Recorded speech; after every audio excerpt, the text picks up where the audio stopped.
que eu tenho... 5 minutos. 5 minutos. Primeiro, registrar que sou um dos poucos remanescentes da Constituinte de 1988. Ainda sou um dos dinossauros. E vi com alegria os elogios que o ministro da Economia fez à Constituição de 88. Porque, desgraçadamente, diferentemente de outros países, promulgada a Constituição, o esforço para o não cumprimento da Constituição. A Constituição teve dificuldade de ser implementada. E não foi. A Constituição de 88 foi sabotada, completamente sabotada. E o pior, sabotada pelo presidente que estava no exercício do mandato, José Sarney, e sabotada pelo presidente seguinte, que hoje está lá no Senado da República, que veio com um projeto na contramão do que dizia a Constituição, que a Constituição não pregava o Estado mínimo. E a propaganda era quanto menos Estado, mais saúde, mais educação, mais tudo. Meu querido senador Marcelo de Castro, o desmonte do Estado brasileiro foi muito grande. E o discurso do desmonte continua. E tudo sempre não dando certo. Agora mesmo, o ministro Paulo Guedes, que, aliás, ministro, tive dificuldades e não consegui aprovar a convocação de Vossa Excelência para prestar o depoimento na CPI do BNDES. Não consegui sequer que o requerimento fosse apreciado. Apreciado. A blindagem de Vossa Excelência foi tão grande naquela CPI que o requerimento não foi colocado para votação. Eu até imaginei, né, que hoje aqui a blindagem fosse maior. O senhor já foi mais prestigiado aqui na Câmara dos Deputados, quando aqui ficava superlotado. Mas não consegui. Mas o senhor continua insistindo no discurso equivocado do desmonte do Estado. O presidente da República prestigiou o seu Ministério da Economia e acabou com o Ministério do Trabalho. O Ministério do Capital está privilegiado. E o Ministério do Trabalho deixou de existir. O presidente diz, quanto menos direitos, mais empregos. E o desmonte foi feito e agora está sendo apontado para o servidor público. Tem que retirar as garantias, os direitos dos servidores públicos. E como é que continua o desmonte? A insanidade, a falta de lógica. Porque o Brasil é produtor de petróleo, mas não refina o suficiente para abastecer o mercado interno. Tem petróleo, não refina e importa derivados. E a política do governo consiste agora em privatizar as refinarias e não a construção de mais refinarias.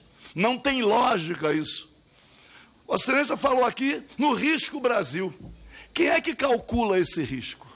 São as mesmas empresas que o senhor conhece muito bem. Você convive com essas pessoas. Moody, Standard Poor's, Fitch, as mesmas que em 2008 disseram que o capital financeiro, que estava tudo sob equilíbrio.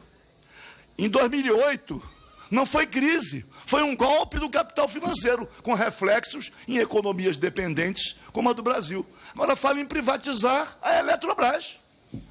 Aí o Brasil vai se transformar em dependente também de energia elétrica. Ao contrário, fala em investimento em infraestrutura, tem que ter a independência energética. Mas o Brasil depende até da Venezuela em questões de energia elétrica. Então, risco Brasil, são juros, vem o câmbio, vem a inflação, vem a bolsa de valores. Não tem lógica dentro desses fundamentos da economia, não tem salvação, não tem saída. Aqui, deputado Glauber Braga abordou de passagem a questão da dívida pública. Como é que o Brasil enfrenta isso? Os juros diminuem, mas os bancos estão lucrando assustadoramente. Ah, mas a inflação está controlada, mas não tem investimento. Ah, mas o dólar, o câmbio é flutuante. O mercado está nervoso. O mercado está aflito. Quem é esse maldito mercado? Quem é que se submete a ele?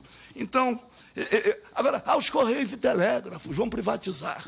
Já privatizaram quase tudo. Rodovias, ferrovias, tudo. Vale do Rio Doce aí, as telecomunicações, foram entregando tudo. A irresponsabilidade em relação à Petrobras, ora, veja só, uma irresponsabilidade sem precedentes. Por quê? Porque o Brasil precisa ter independência política, independência econômica, independência energética, independência tecnológica, e não tem. E o projeto do governo é para afirmar ainda uma submissão muito maior. Então, é difícil verificar, e concluo, senhor presidente, que a discussão continua dentro da mesma base. Eu me diz assim, não, mas o Congresso Nacional são os senhores que podem influir. E aí estamos aqui votando reformas propostas pelo governo, o Congresso Nacional assumindo, mas é o governo que está pagando emendas parlamentares para praticar crimes contra os trabalhadores, contra os aposentados.